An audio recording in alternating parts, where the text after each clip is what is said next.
Hey Core 13 youth, it's been like 2 months since we've been able to meet together, since this epidemic changed the entire way that our culture gathers, since we've been shifted into a whole new way of life. For a lot of us, there's been goods and bads of this, but in general, as a people that are designed to be in relationship, there's some hardship here. I mean, just take a look at this. This is like daily life in the birdhouse right now.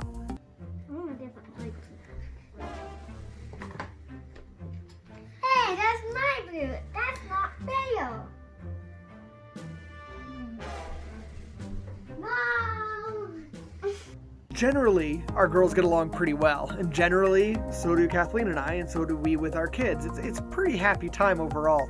But those kind of fights, those kind of outbursts, they do happen on the daily, and I'm sure that's not limited to our house. But you guys also experience some of those kind of fights. Well, today we're looking at James chapter 4, where James actually talks about quarreling and fighting and sort of the root of that. Let's take a look at James 4. What causes fights and quarrels among you? Don't they come from your desires that battle within you? You desire, but you do not have, so you kill. You covet, but you cannot get what you want, so you quarrel and fight. You do not have because you do not ask God. When you ask, you do not receive because you ask with wrong motives, that you may spend what you get on your pleasures. All right, so the early church was not that unlike us now, the church we have today, that quarreled and bickered over theological different beliefs and readings of the Bible and what matters the most in the church. It's not unlike a family that gathers in home during an epidemic and isn't allowed to go out and socialize or be part of a school program or part of a sports team. And so instead we spend time together and quarrels rise up amongst us. Why is that? Why do quarrels rise amongst us? It's interesting that he says it's because of the desires that rage within you, the desires that are built within yourself. That's why we quarrel. That's why we argue. You want, but you can't have, so you try to take. It's interesting here. James picks up on a theme throughout the whole Bible. It goes all the way back to Genesis chapter 3 and 4, right? The story of Cain and Abel, the story of Adam and Eve. Adam and Eve are living in perfect relationship, essentially no quarreling between them, with God in full and healthy relationship with them as well, right? This is shalom. But then they want something that they cannot have. They want equality with God. They want to try the fruit that he said not to eat. The serpent tempted Eve by saying, if you eat this, you will become like God. And she eats it. She wants something that she couldn't have, and so she tries it. And that desire within her, that desire for growth or power or whatever it was that convinced her to give in, that led to conflict, to the brokenness of shalom between her and God and her and Adam and her and creation. Think of the story of Cain and Abel.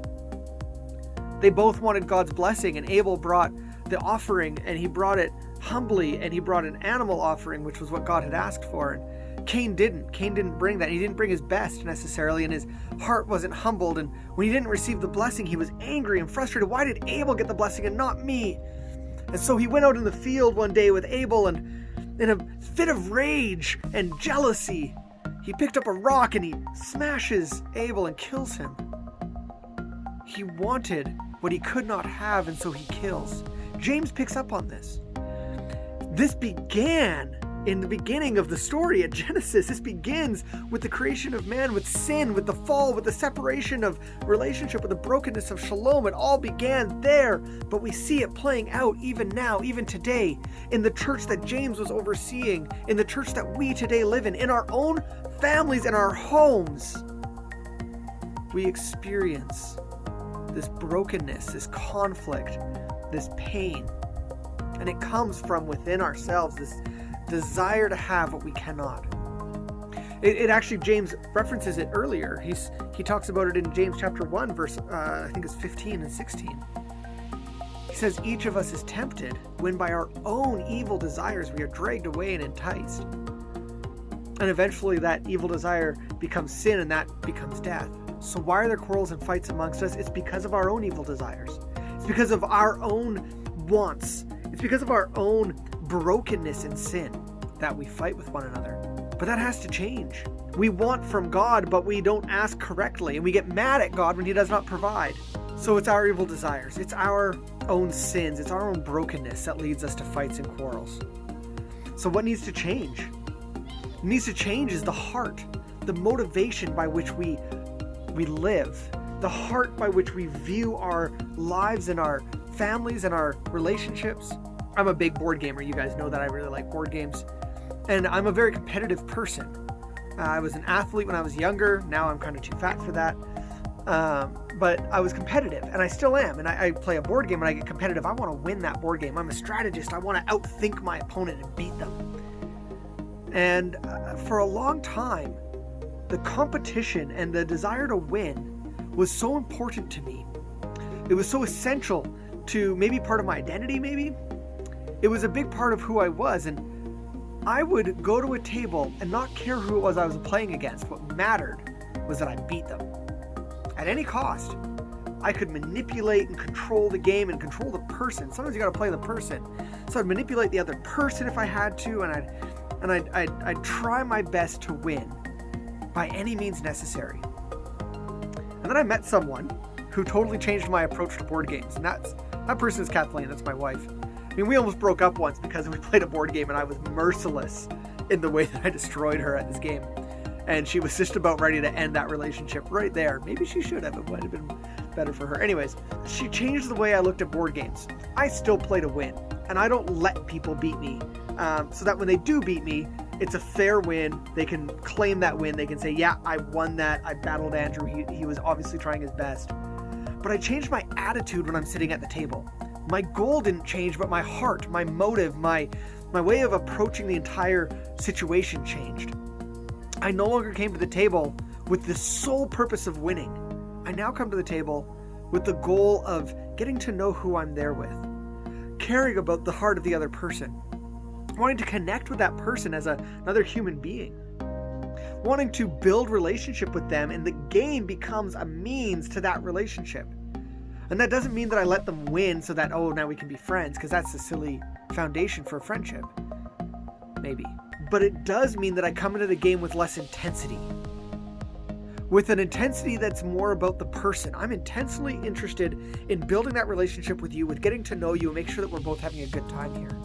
And less intensely focused on my victory over you. That changed in me, and it still comes out sometimes where I get a little aggressive in a game or if I'm up against good competition, right, Jordan? But in general, my heart at the table has changed or begun to change. I think it's similar to what we're called to do here, and we'll actually see next time when I do a message next week, that there needs to be a change of focus from the world to God. And I think here's what I'm trying to get at. We need to change the heart by which we function. Do we still live with a heart that desires for myself? Or can my heart be transformed to desire for God? Can I begin to change my heart to stop being about what I want and more about who that person is that I'm interacting with in that moment?